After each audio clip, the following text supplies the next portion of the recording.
First of all, no. Secondly, this life is fucking hard. If you don't have a hard enough life, just living and breathing, and then you have to go and you have to try to control your dreams to be actually like sufficient enough to be sleeping and like you feel good about how you've controlled your dreams and everything. It just doesn't make sense to me. I just want to go. Okay. I just want to go to sleep. I just want to go to sleep. Yeah, maybe we need to wrap this episode up so you can go to sleep then. No, I'm just saying it just doesn't. I appreciate lucid dreamers. I wish I could get to that point. I think it's a valid thing. I have had, as I've told the story, I have had dreams where it was a little bit prophetic on my part. This is maybe where we differ, Adam and Allison and myself. I don't want to control my dreams. I want my dreams to happen organically.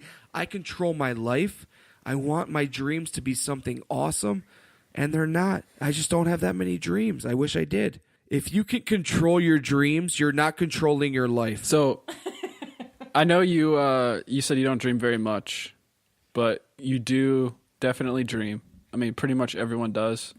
Not actually dreaming is... I have dreams. Not dreaming is actually a very rare psychological disorder. So, I mean, if someone tells you that they don't dream, they're probably lying. They just don't really remember it, but they actually are. Yeah, well, I think that's the differential, right? Is remembering your dreams comparatively to not dreaming. I'm not saying that I don't dream. I'm just saying that I don't remember my dreams. And my Fitbit, again, my data tells me that I don't sleep that heavily, which could be a reason. Less opportunity to dream. Yeah, which could be a reason that I don't remember my dreams or that I have a less opportunity to dream. So, yep. Okay, fucking great story. Again, to wrap everything up. You're getting so salty, man. I don't want to control my dreams. Want to control my life. Want to fall asleep when I fall asleep. Don't care about Inception. Love the movie. Don't want it to be my life. Don't understand it though. Clearly. Don't understand. I understand it to the end, and then I'm confused as to he spins the top throughout the entire fucking movie. Well, I understand the top feature. I just don't understand what it means when it blips at the end. I don't understand what I'm supposed to think.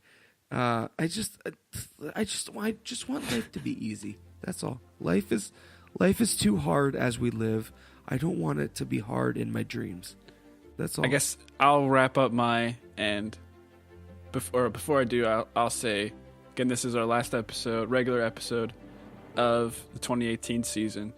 Appreciate everyone that has listened thus far. It's been a fun experience to make this podcast. At least on my end. I don't know about you, Chase, but it's been fun. Been interesting. Depends on how many lucid dreamers we have. Well, maybe we'll find out. You can join us again for the live episode. We'd love to talk to any lucid dreamers out there. Get in an argument with Chase. I'm sure it would be very interesting. But I will bring it back to Inception. So there's a quote in the movie. You need to clearly go rewatch Inception, by the way. Yeah, I know. But I'll just end it with this quote, I guess, for me. So, dreams feel real while we're in there.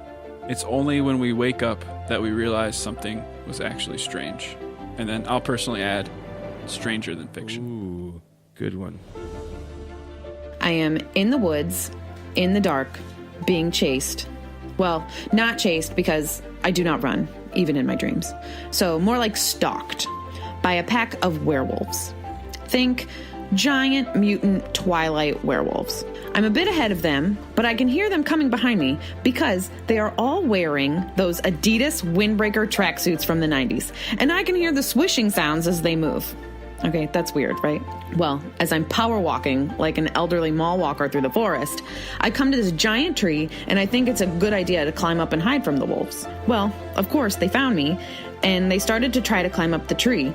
And I noticed that instead of paws, they have human hands. But the hands don't have thumbs. It's just 4 fingers. So they couldn't climb the tree without opposable thumbs. So it was a moment of relief that they couldn't get me until I basically realized that I was stuck up in this tree forever. Like, that was my life now. My dream is about volcanoes. What happened? What were you doing with the volcano? Running away from the lava. Did the lava get you? No, because I was running so fast. and then it was just a dream. And I woke up.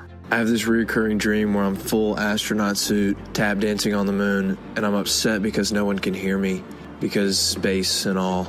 Nonetheless, I travel to other planets, every single planet in our solar system, and tap dance on that planet, hoping that someone can hear me, but no one ever hears me. So it kind of sucks that I'm a useless astronaut in this dream, but at least I get to travel the galaxy.